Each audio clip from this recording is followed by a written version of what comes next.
right, welcome. All right. Oh, you wanted me to intro? Oh, What the heck was all that? What the heck was that? I right. thought All you right, wanted enough me of the- to introduce it, so I enough figured of we'd the do the shenanigans. Yeah, I Josh wanted you to Spear introduce show. the show, not just start playing other video. Could you have been? Enough of the shenanigans. This is Sideline Sports. It's Tuesday night. We're joined by just Dave as usual. John Shear, who's got some, I don't even want to know, Super Mario dream going on. And of course, I would Jake like to Malik, know about this. Jake Malik, who's the other Giant fan of the house. Thank God the normal right. ones are here. You know, Dave, I'm going to ask you this week, what kind of tacos we got? Hey, that's my question. Whoa. I'm taking over. I'm offended. I hate to. This is a major fail. I have no tacos on a Tuesday. This No is a tacos. Double out of This order. is the perfect time because not only is JB out of order for stealing my line, but second of all, Dave, what the heck, man? This is you know what? Evening. I'm gonna blame it on John's intro. It threw me for. John's intro stopped you from having. Okay, here's the idea. I'll go around and get a taco. Let's everybody go out. Run the intro. I'm just kidding. Just start this thing over. It's like a 15-second intro, so you better be like. Oh my gosh! You're one and done, John, and Wow. Yeah. Wow. I have no. What Usually a how done. it is when you have kids. Starting to shake. Claws are out tonight with these two. I mean, John, John, how you doing, buddy? Everything good?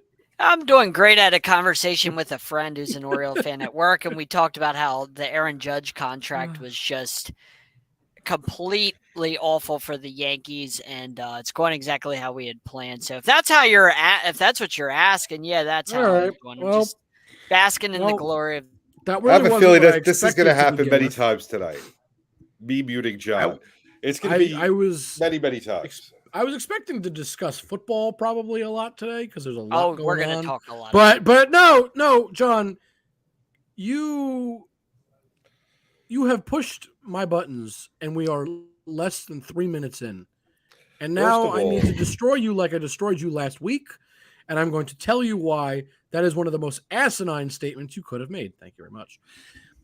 John, how on earth can you say that a couple months in, we're halfway through a season now, we're mid-July, so halfway through a season, a multi-year contract, one of the biggest contracts in history, is a failure after a few months. I checked my watch because I thought maybe I missed time. I mean, much like a couple JB months doesn't feel good about Garrett Cole. For Aaron Judge, I said last year he doesn't like Garrett Cole. His one healthy year where he hit 62, he's never going to hit 62 again. Not happening. You paid him as though you paid him as. How many people hit 62 in the history of baseball? But you paid him as though he was going to hit 62 goals. Oh, no. JB, to answer that question, it depends on if we count Barry Bonds. If we count Barry Bonds, you're counting everyone that's any of those kinds of guys. I do not count. They've hit them. They've hit them. Yes. Okay. Listen, John and myself will be in Cooperstown this weekend, and we're going to see those guys that get those gold plaques. And there are guys that deserve gold plaques that don't have any. So that's all I'm going to say. They all count because at that time, steroids were not illegal in baseball. Right. If they used them, they used them. Everybody else was. So a lot of people MLB were. Sure did. All right. So to go back to John's point, a handful of guys have hit 62 home runs. It's a list about yay big. I mean, it's tiny. It's really. No, I'm not saying it's bad to hit 62. I'm saying so they paid what's him your as point? though that he's going to do it again, which he won't. And they paid him as though he's going to be healthy enough to produce, which he won't because he stubbed his toe and he's been out a month and a half. He stubbed his toe. Okay. He's a baseball player. Come on, don't ask the prize. Okay, John, stop talking and answer my question, please. Stop talking and answer my question. Does Mike Trout not deserve the money he gets paid? Just yes or no. I don't want to hear your excuses. Why not? Or why? Jake, just yes or no. Time out 1 second. I got to ask one question. What is the first thing everyone does to a giant? They step on their toe to beat them. Aaron Judge is a friggin' giant. If you ever seen the guy, that's fine. I met him. It's no wonder he hurt his toe. It makes sense. But go ahead, Jake, but anyway, you have a valid question. Just yes or no. Mike Trout worth his money. Just objectively. I don't want to. I'm not asking about playoffs. I'm not asking about. Is that I just want a yes or no question. Just yes or no. Just the next words out of your mouth. You're the next words out of your mouth, John. Just got to be yes or no. It's a simple question. This is not rocket science. I'm just asking you yes or no here. Well, based on what he's paid. All right. You can't say all right. So John can't answer the question. Dave, I'll ask you. Do you think Mike Trout was worth all that money? Well, first, I got to say this, Jake. Why do you continue to ask John yes or no questions? In all my time on this show, which, it feels like 10 years, that cat has never conceded to a yes or. It's just words. Yeah, but you know what? He's never going to do it. You pound, and keep asking yes or no. Anyways, David's aged 10 years. So you know why I ask yes or no and why I do it? Because when he doesn't say yes or no, he just loses an argument as far as I'm concerned. Because if he can't answer a basic question, the rest of his argument is completely invalid. Back to the question, man, I just think those salaries are ludicrous when you break them down to that at bat. Of course. It's no. Well, how about so why do you say no? Because you got to stay on the field. John, don't talk. The fans afford a hot dog and a beer and go to the game. Let's do that. Let's back these salaries off. Okay. These ludicrous salaries and let the fans enjoy a game. All right. So you're just not in favor of ludicrous salaries. No, ludicrous money. There's nothing wrong with that. But let's set that point aside for just a moment, if we can. Just for the sake of the conversation, because unfortunately, we'd make the argument that no player is then ever worth any kind of money like that, which is really not what I want to get at. But while I say that, Dave, I don't disagree. I think players are paid way too much, but that's not here nor there. Putting that aside, considering the value he brings, in his respective sport, based on the way players are paid in his respective sport, excluding all other factors, do you believe he's worth that money? Sure. Who? Aaron Judge? Okay. And market value. Mike Trout. Market drives, market value. Yes, I mean you go to a game. You go to a game, and everyone is there. Well, now Ohtani, but the Trout jerseys are everywhere, and exactly. He steps up, and everybody expects something great every time he does anything, and he's fun for the sport. He's fun for the fan base. He's a great guy. I mean, all things being relative, then yes. Yes. Okay. That's really what I get at. Because Yeah. if I could have a whole conversation with you, Dave, and the other two about how I think that's just ludicrous, and teachers and doctors should be paid the most out of anybody. Of course, that's a conversation for a whole other time. Yeah. So hey, you guys asked me about the tacos. I didn't tell you what happened. Go on. We'll get back to John's. I read this headline. My alma mater, the Aztecs, in their brilliance. Mm-hmm. Have resigned from the Mountain West Conference. Have fun. And have no conference to go to. I didn't even know you could resign from a conference. Here's one thing, and I might get a little bit of trouble for saying this. I don't know if anybody, these Aztecs or watch this, or the President Delator. If there's a stupid thing, our athletic department will do it. It just amazes me. We actually, if you look, through time, there's a lot of Aztecs in the NFL. There's a lot of successful guys that have gone on and have successful careers outside of sport. And our booster program is horrible. Because, why is that? Because, I put it to the athletic department. They keep us at arm's distance. They do janky things. It really, our golf tournament, our Don Coryell golf tournament. I did the Don Coryell Memorial for Don Coryell and his family, his daughter Mindy, and raised money for Boys and Girls Club, and that was a real great success. Well, this weekend is the Don Memorial for Aztec football, and we can't fill the thing up. Wow. How do you, how is that? And it's because there's just no confidence in the program itself. And this doesn't help. Because there's a bunch of, like I said, a bunch of us former NFL guys that just, we talk about it, we try to structure something, and then they put a kibosh on it, or they just make it difficult. And we're there to try to support the program. And then, great things get offered to us, like an opportunity maybe to go to the Pac-12, which, we'll give 5 years of doom to Aztec football until we ramp up and we get the talent to be able to compete every week in the Pac-12 or any of those other programs. Just because we could do it for 1 or 2 weeks, but the UCLA for us is sandwiched between Southwest, East, Idaho State, and Sac State or something. So we can muster a win against UCLA, but when you go UCLA, USC, Oregon, Cal, whatever, I mean that's a tall order for an undersized school program. But we just continue to make these just poor decisions that leave everyone kind of dumbfounded. So, well, you know what else left me dumbfounded, Dave? John's comment before, which I'm going to get back to now. I love hearing, and I love hearing your stories. You know that. I'm always happy to listen to what you got to tell us. You love pounding John more. Whoa. Well, I mean, I'm not going to say Listen, I'm not going to say that. I'm going to have to go on this note, guys. that was a Charles Barkley. Yeah, that was a Barkley. Speaking of people being over or underpaid, I mean, we did, we heard a little bit about running backs, right? Just shut your mouth. Stop. Nice try to weasel your way out like you do out of the dumb comment you made. But you're going to pay for what you said.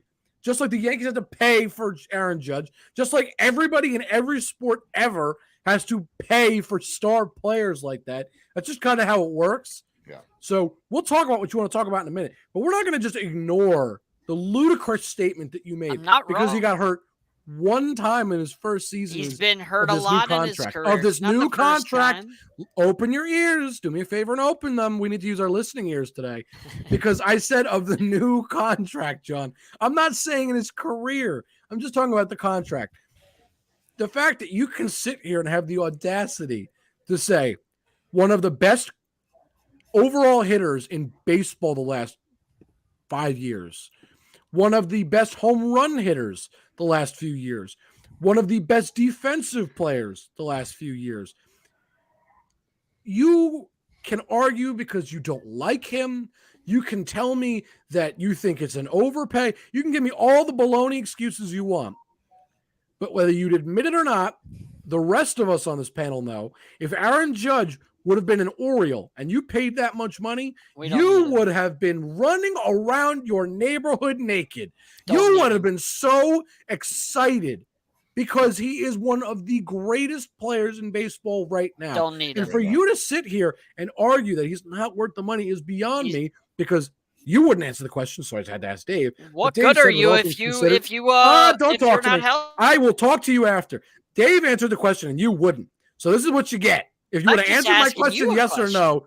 If you would have answered my question, yes or no, this would have been a lot easier, but instead you made it difficult. So now I got to use Dave. Dave said, all things relative, that Mike Trout was worth it. Mike Trout gets hurt. Mike Trout has gotten hurt quite often. Yep. Does that make him not worth the money? No. Does that make any player, because they get hurt relatively often in the course of a long season, completely null and void and not worth your money? I think they're still worth it, considering when Aaron Judge is on the field, which most times are actually quite often. He's not usually hurt to this extent. He's probably the best hitter in baseball besides maybe Luis Arias in terms of contact. He can, and his on-base percentages, and then maybe Shohei Ohtani. And that's it. It's like probably that. Maybe Mike Trout you want to throw on there. It doesn't matter how good you are. If you're not healthy, it means nothing. Look at Anthony Davis. So he's never healthy. So you want to say that? Doesn't matter how talented you are. If you can't stay healthy, I need you to back me up. Doesn't matter. I need you to back me up, and I was really hoping he'd say this. Who does John believe is the best quarterback in the NFL? John, I didn't ask you. I asked JB. Currently, JB, who's the best quarterback in John's eyes? Because we know what his answer is. Currently, he believes, I'm sure, Tua. Absolutely. And we've heard him say it before. So, John, you believe Tua to be the best. But how can he truly be the best if he's hurt all the time? Because last season, he was hurt quite often. This is not the first time we've seen this. How can you be the best if you're hurt all the time, John? Answer me that. So I always answer that question because I get asked that a lot. I always say if he's healthy and when he's healthy, which is not very often because he's been hurt a lot in his career and he's got to stay healthy. That's why the Dolphins are a big question mark this year because of the health, not only of him, but of the offensive line. So if they can stay healthy, as I've said during the offseason, if they can stay healthy, the Miami Dolphins they can contend with anybody, but health is a big concern for them. That's a big issue. Not every team deals with that, but the Miami Dolphins, that's one of the teams that struggle with their injuries, much like the Jets and Giants. MetLife Field and the Washington Commanders struggle with injuries on their home field for, I guess, because of the turf. Those are teams that struggle with injuries. Tua didn't get hurt on his home field. Don't give me that excuse. No, I'm just concussions saying happen on any field. They're teams that struggle with injuries more often than other teams, and it's So, hard John, to win. But the point is, you don't have your guys healthy. You said something very important. If he's on the field, he's the best. Exactly. Aaron Judge, normally on the field, is the best. Therefore, as far as I'm concerned, but it takes away from you when you can't stay healthy, because we all know you're no good to anybody if you're on the sidelines. You're no good to anybody. It doesn't matter how. Actually, I totally disagree. I completely disagree. What good are you? What, are you going to sell jerseys? Congratulations. That doesn't help you win. Do you want me to answer the question, or do you want to think what you know? There's a really big thing you're missing, that why Aaron Judge got so much money on top of his performance. He's the captain of the New York Yankees. What does that mean? Oh, that's right. He provides leadership. He helps his teammates out. He tries to make his team around him better. I'm not saying that justifies all the money, but when you're hurt, you don't just go away. You don't just become non-existent. You don't just cease to exist and lose all value. He loses on-field value, absolutely, no question. But he doesn't lose off-field value. He doesn't lose the locker room and the ability to be there for his teammates. You don't get paid $20+ million a year, $30+ million I didn't a year say that. because you're in the locker room. That's a horrible argument. John said. Otherwise, I didn't say that. What John, hold on. What John's words were. What John said. Hold on. You get the ball motivated. What John said was he is not valuable if he's not on the field. Listen, No. Time out. Hold on. Let me finish talking. Let me finish. On the high horse. Jake, let me finish. No, Jake, you've been finishing. Let JB say something. He's got nothing. He just wants to tell me I'm wrong. I want to finish my statement. Because he's not listening. You're wrong. You're just wrong. This is fantastic. No, I'm not. By the way. Hold on. Did you listen to the words that came out of my mouth? Yeah. Because I didn't say. I very clearly said. Matters. No. What I said was that doesn't justify being paid that much. Those were the exact words. So your argument means nothing. I said. So your argument means nothing. Listen, you're making me defend John. Just remember, you're contradicting yourself. What John said was, you are useless if you're not on the field. You got to open your ears, boys and girls. I said he's not useless if he's not on the field. I didn't say it justified. Wow, he's just going on and on. We need to just remove him for a little bit so he can cool down. Yeah. I think we'll remove JB. That's okay. What I said was, wow. All I said, very simple. He's not useless if he's off the field. That's it. I didn't say it's worth money. I didn't say anything other. Well, that's what I'm talking about, his contract. But that's not what John said, and I responded to John. You got to listen to what I talk, boys. Wow. You're doing it, John. I'm not doing it, John. I'm just responding to comments thrown my way. You 100% I'm throwing comments back to him. That's it. You're 100% are. You're really. I thought we were going to talk about football. You're taking all the bait. Football. Yeah.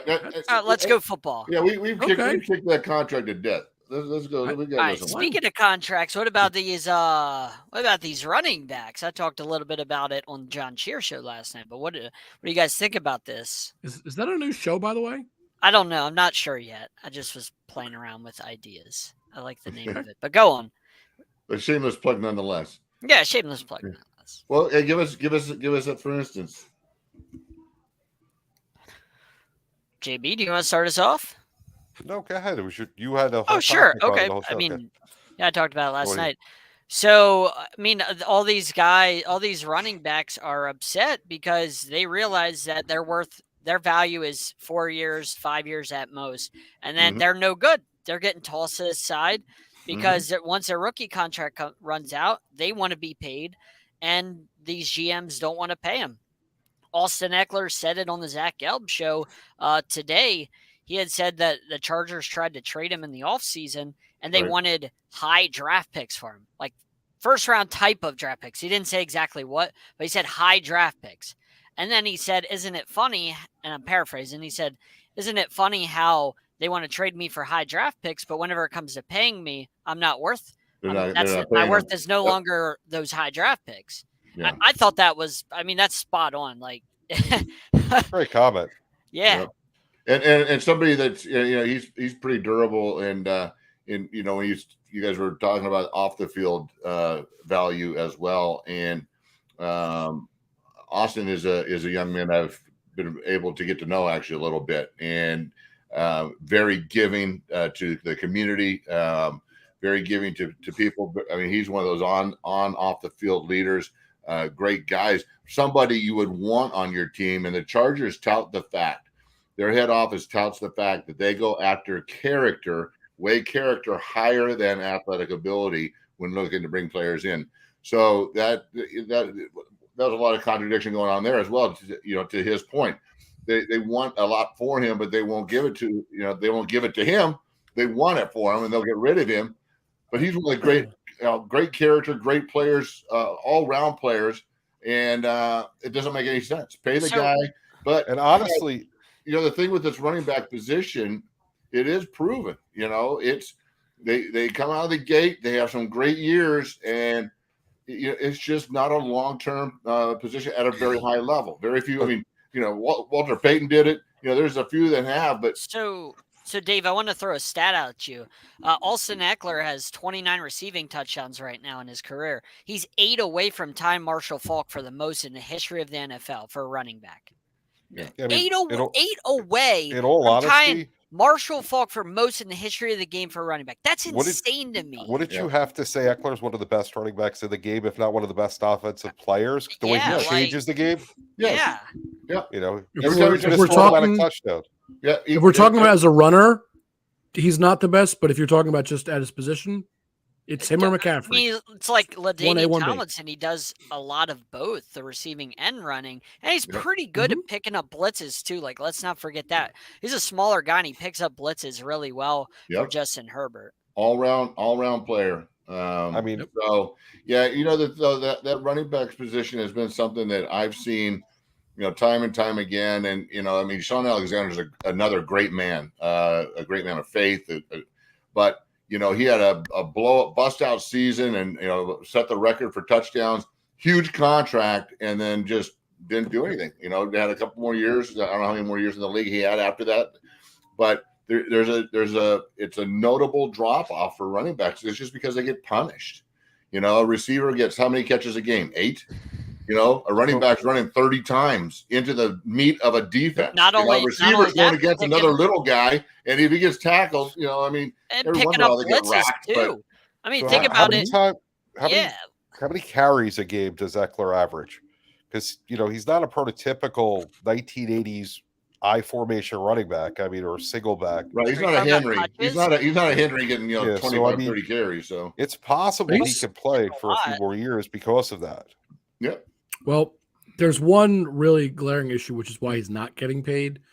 I don't know if any of you know this, but do any of you happen to know the highest paid running back, or technically it's leading rusher, but we'll just say running back, for the last 10 Super Bowl winners and how much they were paid per year? 2.5 is the highest, I believe, by Leonard Fournette. And you know who it was, John? Leonard Fournette. It was Percy Harvin, who technically wasn't even a running back, but that was the leading rusher in 2013. Oh no, I thought you meant highest paid. And Leonard Fournette was the highest back at $2 million. So my point was, that's why they're not paying him. Teams that win the Super Bowl, for better or for worse, are winning with guys that don't make a lot of money. Most of these guys are actually under $1 million per season. It doesn't mean it's right, but I think teams have realized that elite running backs are not going to win you a Super Bowl. You need a good defense. You need a good set of receivers and quarterback, and a good running back that will do well, but they don't need to be your focal point like Austin Eckler is. So just so you know, Jake, Austin Eckler set the record for most catches by a running back in the history of the NFL in a season. He had 107 catches as a running back. He was targeted Understood. 127 times, and he ran 204 times, which means they tried to give him the ball over 300 times in the season. He did touch the ball over 300 times in his season.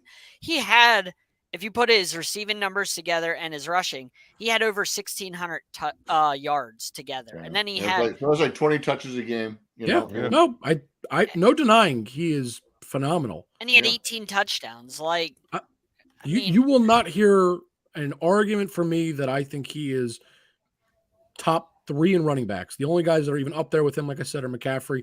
I think Derrick Henry, just as a pure runner, is the best in the league. See, you won't hear an argument. The only reason I say Eckler would be better than McCaffrey is health again. McCaffrey can't stay on the field. Absolutely. Yeah. Well, because he got punished. He got punished with that horrible team. They just wore him out. They drove him into the ground. Yeah. But the same thing happened with Zeke. No, the kid from the Lions. This is going back in the 80s. Barry Sanders. Thank you. Yeah. I mean, when you are the only weapon on a team, you're going to get killed. That's having McCaffrey. Look at Calvin Johnson. It was amazing what McCaffrey was still able to do. I hope he kind of, maybe, is able to at least have 1 or 2 really solid seasons with the Niners, because that's a great. I hate to say it, but that's a great organization. It's a great team.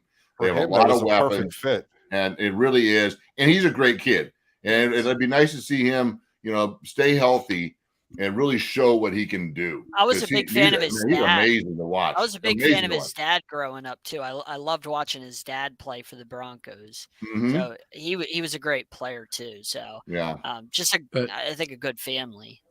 Back to John's point, as much as it sucks, that's why teams aren't paying their running backs. It's twofold really. And Zeke, I don't want to blame him, but he's just the easy example. Great on the rookie contract. Absolutely fantastic. They pay him. Not good. Hits the line of scrimmage, he falls over. Unsigned. He's unsigned.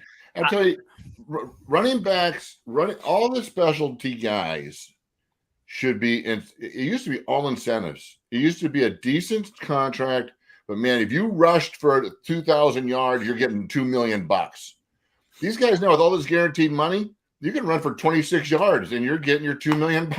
Yep. There's no that's the problem for them to running perform. backs want these the guaranteed money. Completely.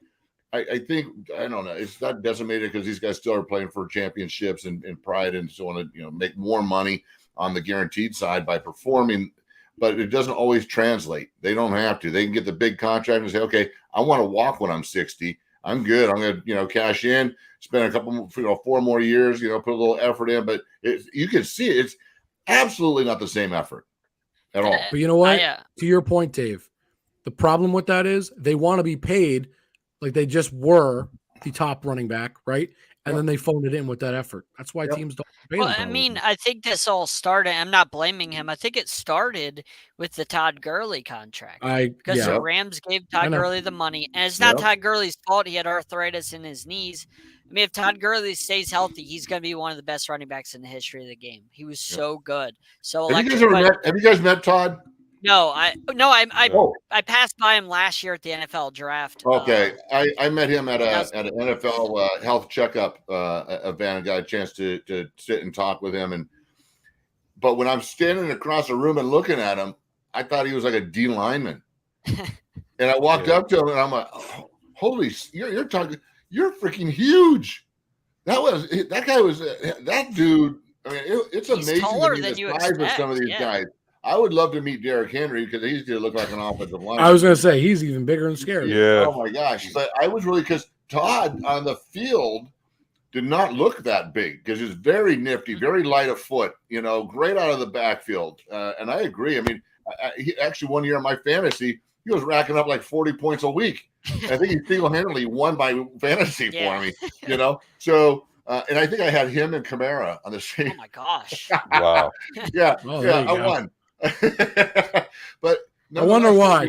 To see those guys, and so it's on point for what we're talking about, is that they're big guys and they get beat up. Yeah. It's funny because Marshall, of course, being an Aztec, I did his first commercial with him, his first Nike commercial after his second year with the Colts. After he had, the rookie of the year, had a second year, decent year, but they were horrible, and he was getting pummeled. And so I had some football cards, and I said, hey, Marshall, you mind signing these? I lied. I told him I had sons because I didn't want to be that geek, have to sign autographs. But it was Marshall Falk, So yeah. I had him signed, and then like a third year, I'm like, oh my gosh, this poor kid, because Marshall is not big, and he doesn't look like he's lifted a weight ever. He was just very elusive, But I'm thinking after the third year or something, oh my gosh, this kid's not going to last. And so I started giving the cards away. Wow. Oh well. So, but lucky people out there. Yeah. You see some of these guys, you look at them going, man, you wonder, the pounding that they take, how long is it going to take for them just to cash in? I just can't do it anymore. Yeah. I think Zeke's there. I don't know. Did anybody figure out where did he land? Who? Zeke. He's not on the team. He's a free agent. Yeah, so no one's picked him That's up. my point. That's kind of my concern. Yeah. That's so weird. Because you haven't really talked. No, I mean it's pretty sad to see some of these running backs like Barkley can't get a long-term deal. I think he's more valuable than Daniel Jones. Daniel Jones is John shot themselves in the foot with that deal. That. You got Zeke, who I don't think's done yet. Again, I blame the offensive coordinator and play calling in Dallas. Eckler, I think, is one of the best players offensively in the game, and the Chargers are trying to get rid of him, or were trying to get rid of him. What is wrong with them? Pay the man and keep him. Build around him. Him and Herbert would be an amazing combination for years to come. Yep. And he's not just a running back; he's a receiver too. How many catches, John? 107, the most by a running back ever. Yeah, so I mean, that's how much pressure is he taking off of Herbert there with that just being out there in the flat? A lot. Exactly. He's not taking nearly as many hits by just dumping it off. And how much better is he making the receivers, because the safeties and the corners are cheating in because Eckler's going to get the pass. Yep. So they're cheating in. Now the receivers can go deep. Yep. I mean, basic strategy. Pay the man. It's just. But again, ugly. Let me ask you this: what incentives do teams really have to pay? And my reason for asking is that, like I said, the top paid guy for the last 10 Super Bowl winners at that position was very minimal. A lot of low deals, some rookies. Right. I'm not saying the NFL. It's wrong. The NFL is a copycat league. The NFL is a copycat league. What's the reason for these teams going? Why should I pay them? It's because, I mean, think about any business. Think about any business. You have to be ahead of the curve. You have to be ahead of the curve. You have to change the system and make it work for you. A lot of the teams over the last 10 years that have gotten to the Super Bowl have done really well, except for New England with Brady and Tampa with Brady, have been rookie quarterback contracts. And teams have done really well because they've had money to spend all around. I'm not saying, give Eckler $40 million, but you could find a way to structure his contract and get other guys to help that team. You have to be ahead of the curve. That's why Kodak isn't in business anymore, because they had something and that was it. They never moved forward. Got to keep evolving, not just saying, this guy did that, I'm going to do it. I don't know if I agree with that. And this is open to discussion, but the Chiefs are the good example. They've won 2 Super Bowls in 4 years, and both running backs were paid about $1 million or less. They don't really have a running game. Their game is pass. But they don't need one. But I don't think that they're doing just fine. They have 2 Super Bowls. You can't use they drafted Pacheco in the 7th round and see it works. How many teams draft a running back in the 7th round and it works? It only worked because that team's a passing team first, and it doesn't. Not saying it doesn't matter, but you could put a lot of people back there because everybody's focused on Mahomes and Travis Kelce and them throwing the ball, and it opens up the run game. Kind of like in Indianapolis. Remember when Peyton Manning, it was a passing team.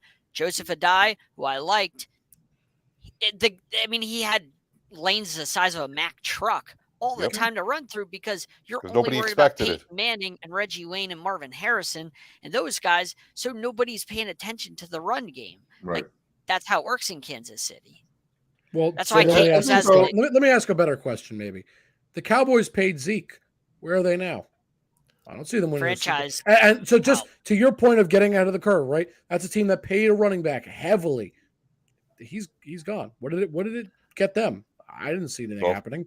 They were just as bad as they were before. There are other issues. It's not just because you paid Zeke, you stink. Right. Their problem starts with ownership, general manager, their front office, their coaching, and then you get to the players because that's fine. But they're like the Browns. They're like the Browns. On paper, you look at the receivers. They had receivers. They have a Dak is a decent quarterback. I don't know. He's one of the. He's a big contract, but he's a good quarterback and a good leader. Great running back. Great offensive line. A good defense. And can't put together a string of wins. And they're just like the Browns. Right. You look at them and go, they really should. Cowboy jokes aside, really should do something. But to JB's point, just like the Browns, their head office and the coaching and everything else is horrible, and the players can't get behind it, and it shows on the field. Yep, completely agree. To your point, you said get ahead of the curve. They have a good defense. They have a strong offense. They have a great defense, everything going for defense. them. Cowboys defense is not good. It's great. It's not good. Exactly. It's great. Okay. So, but I'm just saying everything on that team is at least a B. If I was grading it, I would give it at least a B, if not higher. Except quarterback. They paid a running back. It didn't work. Other teams are not paying running backs, and it is working because they're paying guys like quarterback. They're paying guys like receiver, guys like important defensive positions. Right now, if you had the Dallas Cowboys, what piece are they missing to be a championship contender? A better quarterback. Okay. I don't believe Dak is a quarterback that's ever going to win you the Super Bowl. Period. I think he's a phenomenal leader in the clubhouse, and I think he's a solid quarterback. But I will never believe he is a Super Bowl caliber winning quarterback. So there's your answer. That's why they can't win, no matter who plays running back. Okay, and that goes down to the front office. So if I'm the Chargers, why do I pay Austin Eckler? Do I know that Justin Herbert's a Super Bowl quarterback? I don't know that he is. I believe, in my personal opinion, but I haven't seen.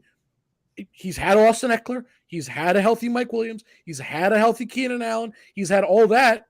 Not all at once. I don't see them going. Not all at once. He's right. Not all at once. Yeah, Dave's right. Not all at once. No. I've been to those games. I've been to those games. It's like he's got one or two of them at any given time. But, man, I tell you, if they had all three, and they've spent some time with that offensive line, and they've got some defense, man. So they're right there. I think John was talking about just injuries. If that team can stay healthy, but with the Dolphins, same thing. The Chargers and the Niners have really had some injury issues with their star players. If the Chargers are fully healthy, I still don't think they're winning a Super Bowl. But they're still a team that they don't know how to win games. We saw that because they're young. Yeah. But we saw it in Jacksonville last year in that playoff game where they just don't quite know how to win yet. But when they figure it out, and if they're healthy, they can be really formidable. So they pay the running back what now? They tied up all this money in a running back. What do they do now? I don't think it's that much to give him $11 million. I don't he think wants that's more that than that. Much. John. If you think he wants $11 million, I think you're crazy. He wants way more than that. Well, Saquon Barkley is a good example. His franchise tag is $10 million. Saquon didn't want that. It, to me, screams players like myself want more money than that. So we're talking $15 million, maybe a little bit more. I don't know the numbers per season. But Saquon is a different case because he saw Daniel Jones, who doesn't deserve the money he got, get it. And so Kenny Galladay. That's not what I'm saying. Don't forget that. I'm saying John said $11 million per season. No, I get your point. I'm just saying, but Saquon's a different case with what he wants. I'm just using him because I know the figures. I understand what you're saying. I'm just explaining to you it's a different case. I know what the situation. Trust me, you know as well as you do. We both know that's a very different situation. That's a baloney situation. So I'm as serious as you are. Where did Dalvin Cook end up? Nowhere yet. There we go. I think the reason Dalvin Cook hasn't signed, I think he wants to sign with the Dolphins. That's my probably guess. His choice. But I think that he wanted more from the Dolphins, and the Dolphins were lowballing him because they know he's not going to get that money from anybody else. Isn't that insane? No, I'm just telling you what I think. Running backs have become expendable. That's the problem. That's I think they're a topic of discussion. Yeah. So is I know. I'm saying that's the issue. Yeah. That's why. I think receivers are much more replaceable than running backs. I think you go to a D3 school and get a B receiver anytime you want. But you're not going to get a Justin Jefferson. I'm not saying somebody like that. That's the thing. Right. But how many are there in the NFL right now? How many an A receiver like Justin Jefferson? Right. How many are in the NFL? There's a good amount, but there's not enough. But that's B receivers you can replace at any time. That's right. But how many A running backs are there in this league? A lot. A lot of them. Yeah. And how often does a guy go down and you get this kid in the backfield? And I think Pacheco was wow. I'm going, holy smoke, this kid is freaking. I haven't even heard him before. Go back to the Vikings. Talking about Dalvin Cook, Alexander Madison. Alexander Madison, great kid. I did his camp. He's out here in an Empire. But I think there's a little bit of a drop off there. Yes. Oh, when I watch Cook and I watch Dalvin, I love Alexander. He's a nice kid, and he's also another. I mean, just athlete. Holy smokes, fast as can be. But there's a drop off in performance between those two. See, I still don't get the whole Cook move. I truly don't. Yeah. Why wouldn't you want to have Madison coming off the bench? You're not winning the Super Bowl this year. You're going to make the playoffs probably. You're probably going to win the division, but you're not going any further. Why would you want to get rid of your best running back when you have a great backup? Where are you spending that money? Where are you putting it? What's going to make you better to do it right now? There's nothing that they did that made it better. The only thing I can think of is that they're saving money because they're going to have to pay Justin Jefferson a hell of a lot. Exactly what I think is happening. They're saving that money and putting it in the pocket until they have to fork it up for Jefferson in the this coming off season. That's the only thing I can think of. John, I think you hit the nail on the head. Not saying it's right or wrong, but I think that's what they're doing is because they know he's getting $30 million once the offseason comes. He's getting $30 million a year. He's going to be the highest paid. I feel like I could replace a receiver quicker than a running back. Justin Jefferson's done something nobody's ever done in the history of the game. His first 3 seasons, nobody's ever done that. So he's on pace to be the greatest of all time. Receiver can't catch the ball unless it's there for him. Well, so to me, a receiver is just a guy who catches. To catch, you need someone to throw it to you. So how many touchdowns did Jefferson have last season? Oh, I do not know. That's a great question. We can have our producer look up those stats. Yeah. We should have that handy. To be fair, Jake, you had Justin Jefferson last year in fantasy. 8 touchdowns. 8 touchdowns. How many did Eckler have? How many did Eckler have last year? What did I say? I said 18. Yeah, 18. Yeah. JB's point. JB's touchdown. He had 1,800 receiving yards, which is just crazy. Yeah, he's getting the ball down the field. But what did the rest? Now, let me ask you this: what did the rest of Justin Jefferson's teammates have versus the Chargers teammates? I don't know the answer, so I could be very wrong. I'm just saying, if we added it up, does it even out? I don't know, and that might be the counter to that. Is Eckler is very much the focal point, so he gets the ball the most, but the rest of his teammates don't get anything because he gets the ball so much. Jefferson, albeit the focal point, the ball is spread more in that offense. There might be about the same amount of touchdowns. I don't know. Right. I'm looking up the Chargers' offensive stats right now. Somebody look up Minnesota. Someone look up Minnesota. Yeah, because it's interesting. You got they don't Thielen anymore. No. And they don't have Cook anymore. Nope. And so now, but last, Hawkinson. Word about last. Hawkinson. They traded for Hawkinson. Yeah. And then they drafted a receiver in the first round this year. Yeah, but they're going to be able to now. Teams are going to be able to focus on that kid, on Jefferson. He's still a monster. Yeah. 4,800 yards in 3 years is crazy. So yeah, Eckler had 13 rushing and 5 catching. Otherwise, catching touchdowns, receiving, you got Everett with 4, Williams with 4, Allen with 4, Palmer 3, Carter 3, Horvath 2, Parham 1, and rushing, he had Kelly and Herbert with 1 each. So he spread. So how many does yours total up to? Let's see. So Eckler had more than everyone else combined. 6, 7. What about equal to? 9, 12, 15 and 12, 27, 32. You have 32 total touchdowns, right? Yeah. Okay. So rushing touchdowns for the Vikings was 18. Actually, it had to be more. They threw for 26. They threw for 26 or ran for 15. So and Eckler ran for 13. 41.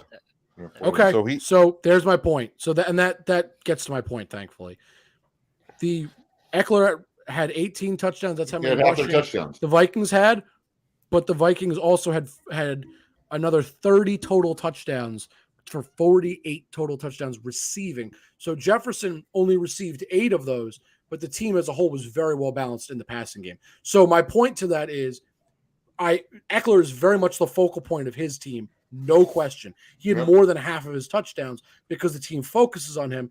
Jefferson, in a different role, only had 8 because they spread the ball more.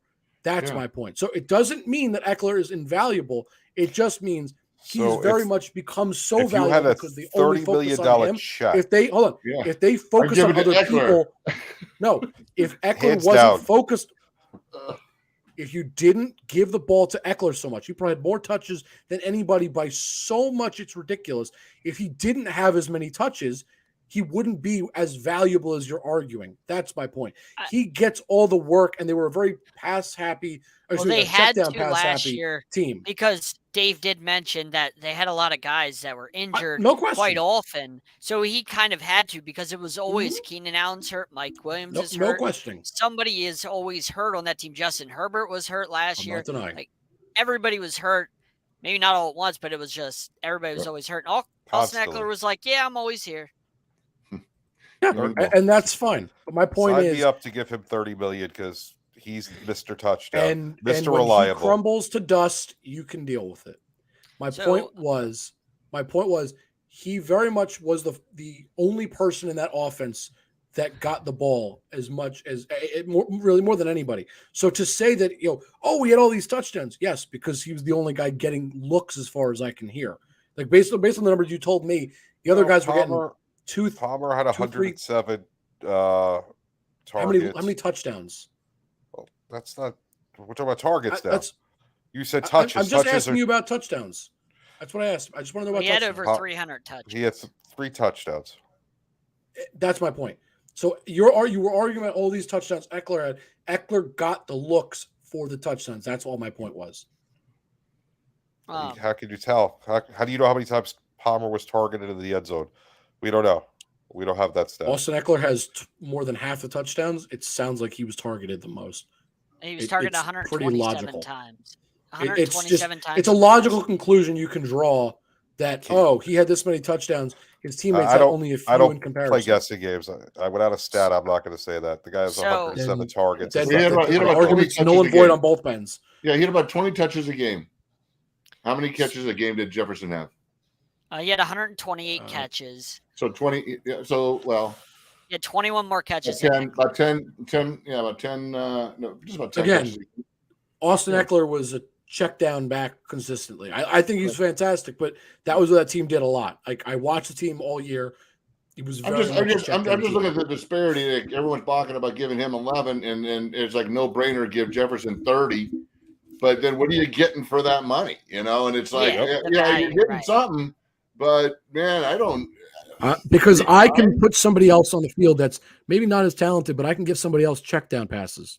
I can give somebody else goal line carry. I think that's disingenuous. That can get that many yards. That's not all I'm saying. Teams look at it. I'm not saying this is how teams look at it. You have to understand it from a team's perspective. Oh, I fully understand how teams look at it, Jake. I can replace those touchdowns with somebody else. Nope. And it's proven over and over and over again. Guys like Zeke, who got a bunch of touchdowns, where is he now? He has no team. But I think guys like Dalvin Cook has no team.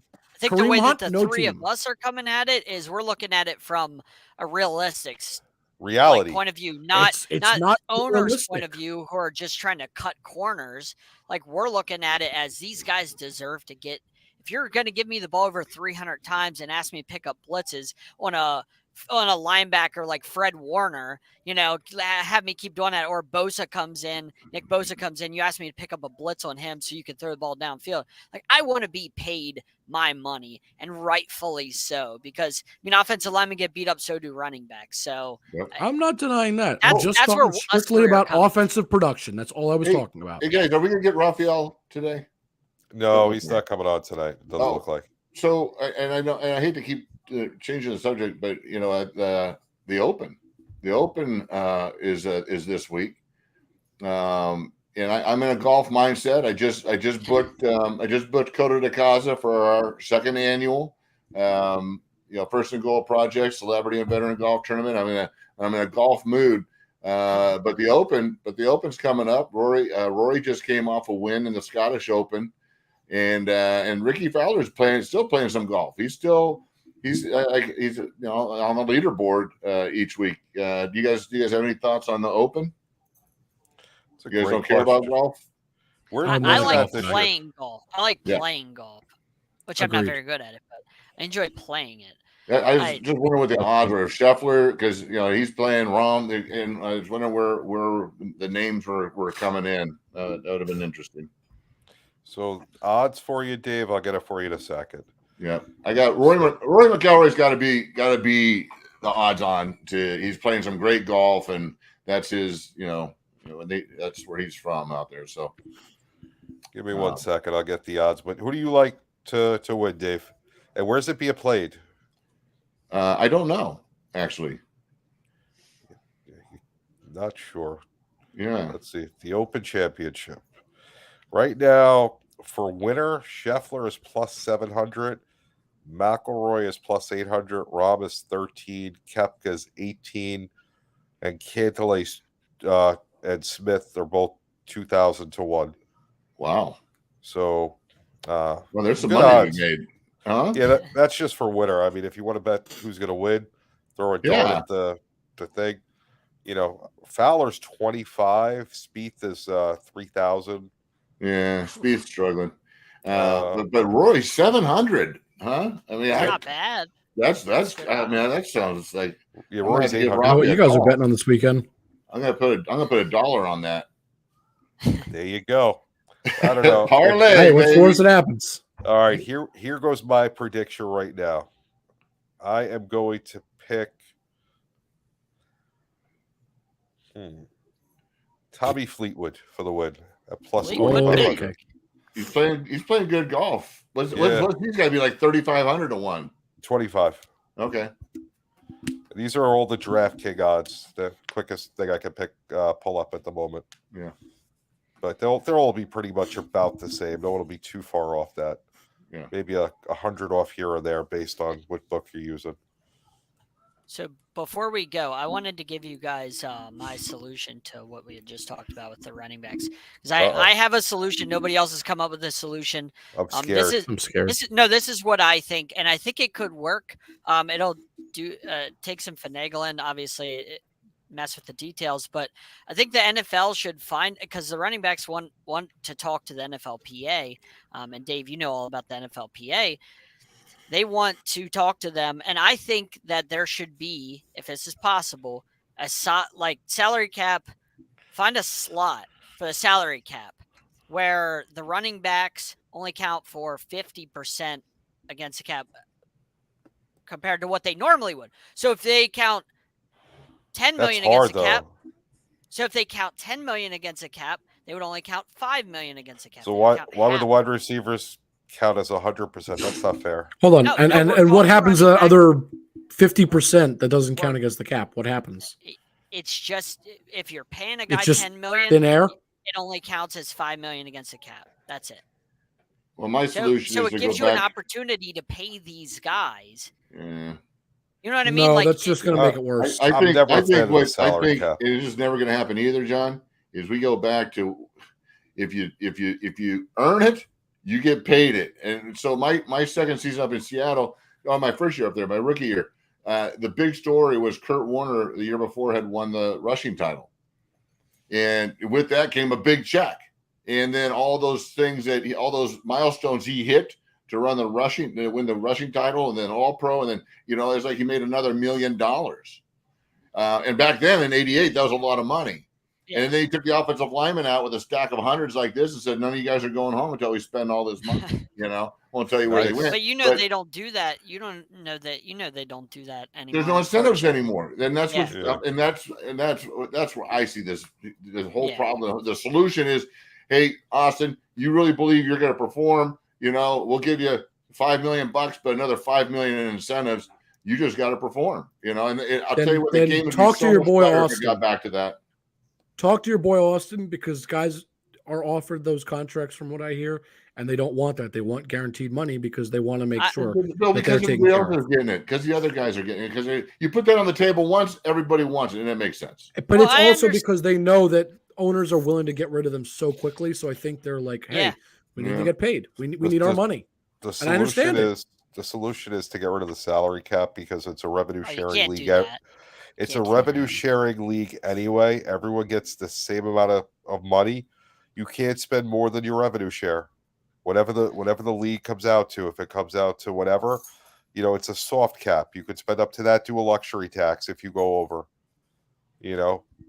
This way guys can get paid. That's just going to favor rich teams a lot. Well, baseball does. Exactly. There's no poor team in the NFL. But there are teams that are poorer than others. This is not MLB. There are teams that are certainly poorer than others. It'll turn into that. That's right. Guys will get paid. And then you'll see the rich teams like the New York teams be able to survive, and then the small market teams won't be able to pay their guys. And that's how you what lose it'll turn teams. into, just like baseball. And the players will make a hell of a lot of money.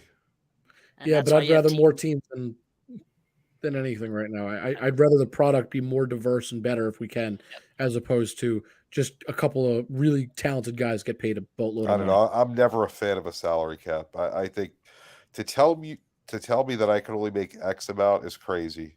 When players can make as much as they want. No, they can't. It's just teams only have so much to allocate. But a given player theoretically could make as much as they want. No, they can't. Because they can only make up to the cap. Once they get to the cap, that's it. The team has more money. You think a player's going to make more than a cap ever? I do like having the luxury tax in addition to the cap, kind of like in the NBA. Yes. That would be a good idea.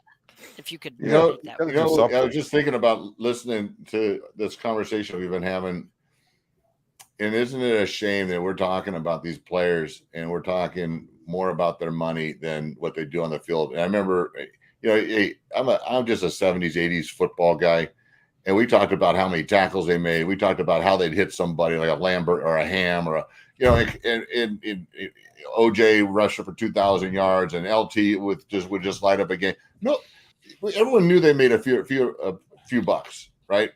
But there wasn't all these ways to figure out how to get them more money. It was about the players, and now we're talking so much more about the money. And it's a shame.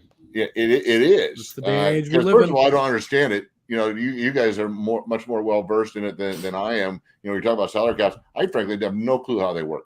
Nobody does. Nobody does. Yeah, because if you go over, we understand them as much as we're allowed to. Yeah, they just restructure. Yeah. Each team pays a person a lot of money to be the salary cap expert and how to tweak the rules to the best of their advantage, because it's all bogus. Yes, it's a CPA. Yes. Figure out taxes, right? Yeah. No. All right. Salary cap is like the tooth fairy. It doesn't exist. Pretty much. Oh, I really hope no kids are listening. That was painful. Yeah. On that note, we have got to wrap. We are about a minute over. Anybody have anything super important they got to say? I take the silence as a no. Okay. On that note, that's just Dave. That's JB Ellis. That's John Shear. I'm Jake Malik. This is Sideline Sports, and we will see you Be next good week. people.